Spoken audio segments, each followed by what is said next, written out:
Political tensions continue to deepen between the U.S. and Ukraine over how to end the almost 3-year war with Russia. That war is going in the wrong direction. In the meantime, we're successfully negotiating. Leaders from France and the U.K. will meet with President Donald Trump in Washington next week. We look forward to speaking to President Trump more about this. As Trump calls for Ukraine to hold elections, where do things stand and where are they headed? It's been pretty clear that they don't want to end this conflict on Russia's terms. Today is Thursday, February 20th, and this is The Issue from VOA.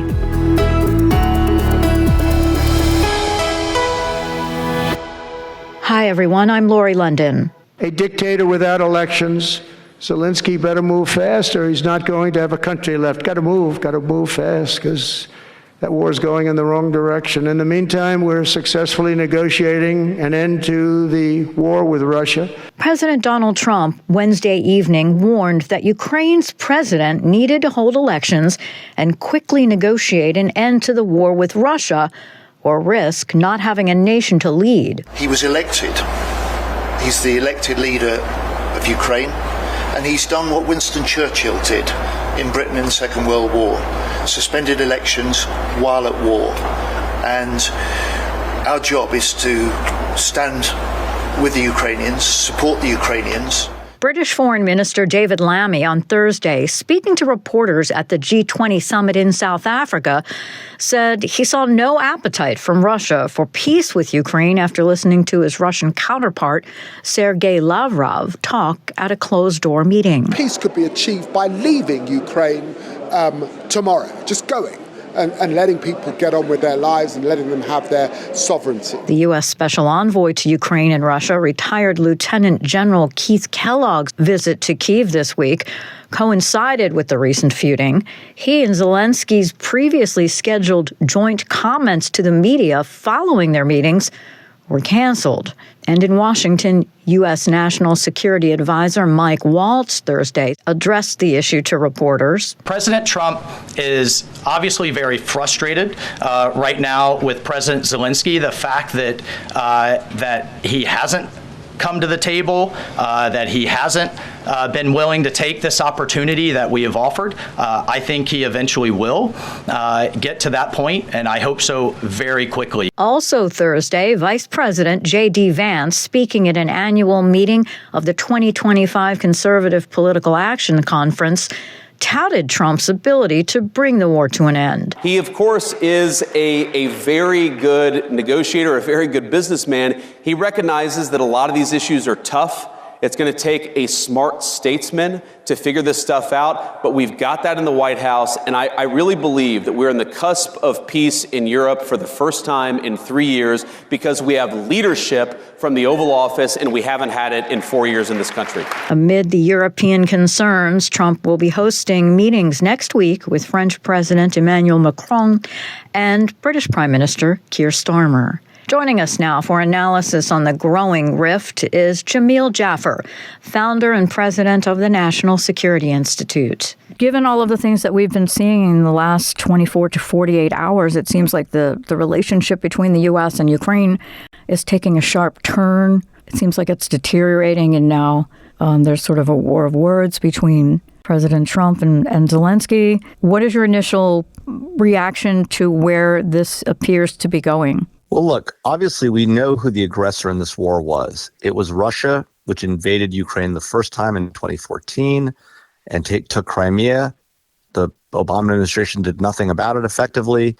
And then it happened again in 2022. This time the Biden administration got aggressive and provided Ukraine, after a short delay, started providing Ukraine with some weapons. And as did Europe. Unfortunately, while those weapons certainly helped Ukraine, it has not been enough to get Ukraine over the line to push Russia out. And so now the question is, how do we resolve this conflict, right?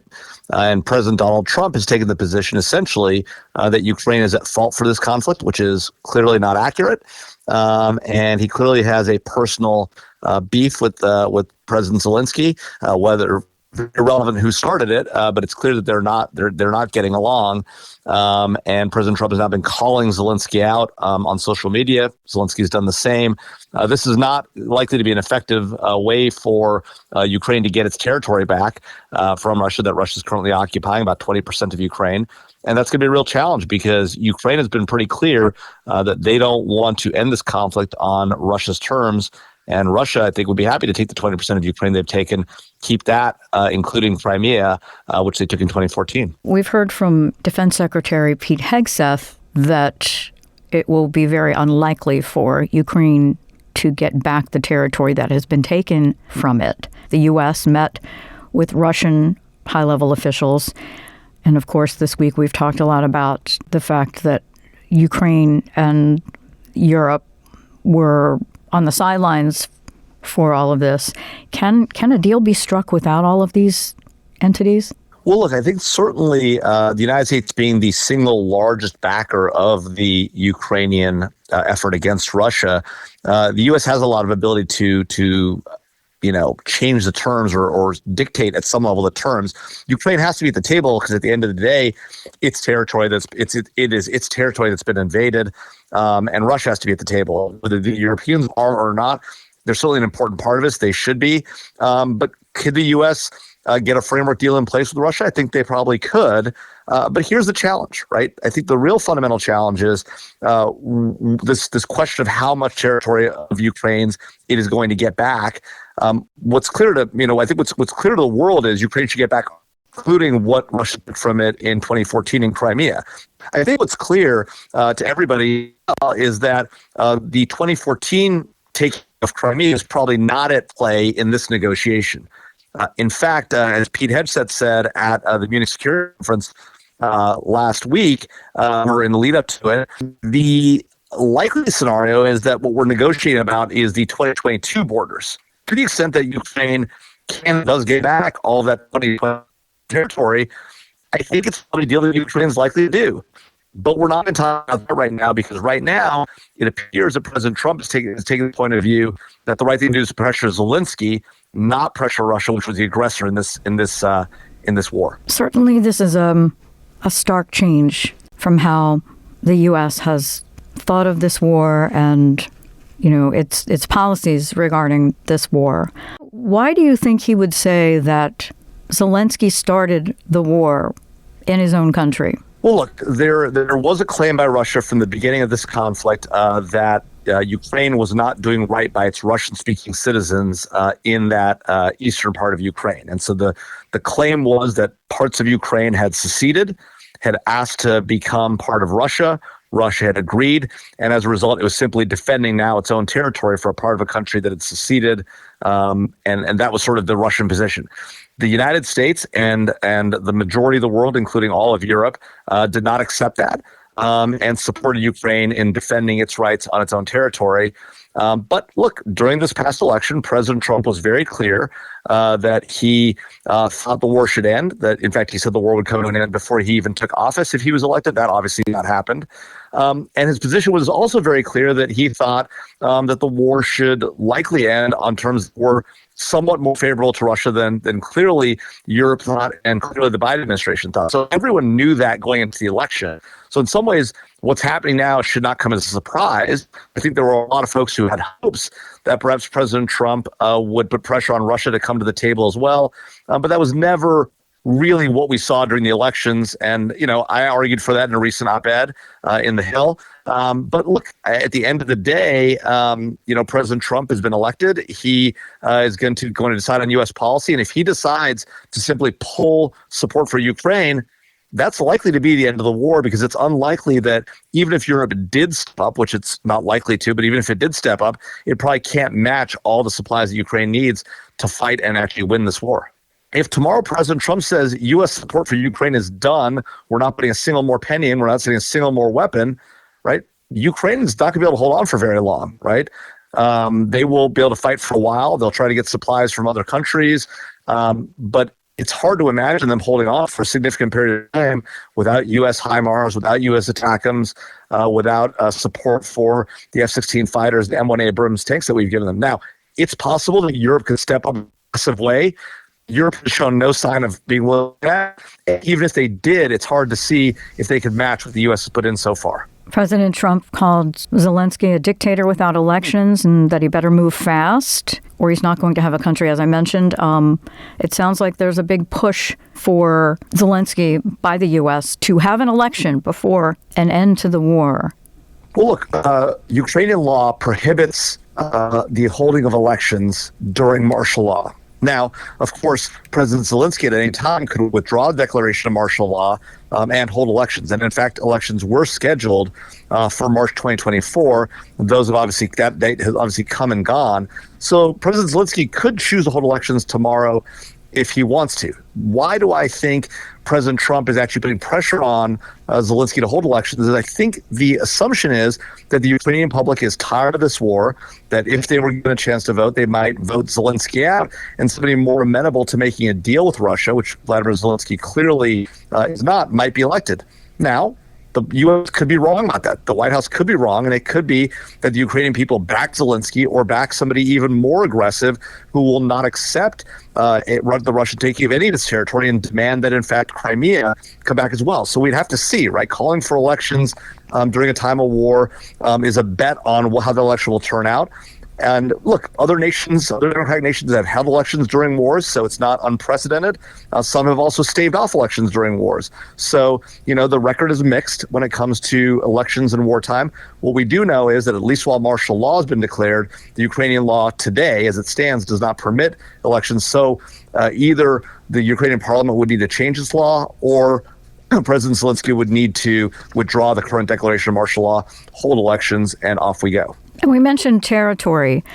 What about guaranteed security for Ukraine? That, I think, is the major concern for President Zelensky moving forward. A guarantee that, this won't just be a pause. And European countries' concern is that if Russia gets whatever it asks for after invading another sovereign country, that they will basically have permission to do that elsewhere. And I think that it would appear that is the big concern for European countries.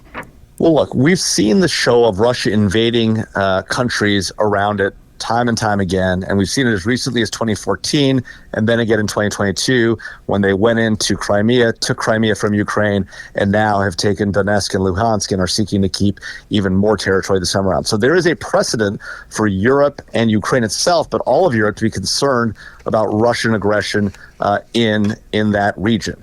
So that's number one. Number two, look, what we've seen from Vladimir Putin time and time again, and we saw this President Bush, who famously saw into his heart, from President Obama, who said to him in a time when he thought the microphone was off, hey, just give me a little room after selection, then we can work together.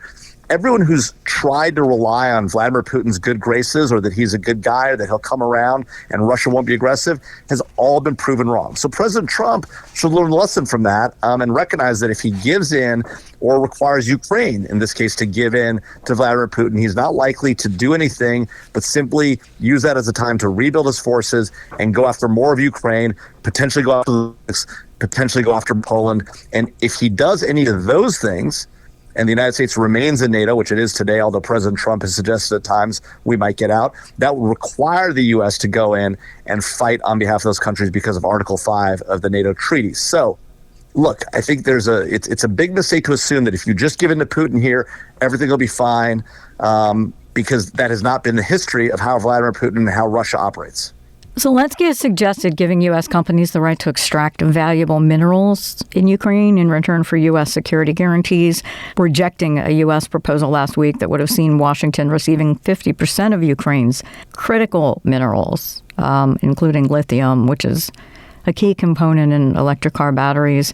He basically said to reporters, I can't sell our country.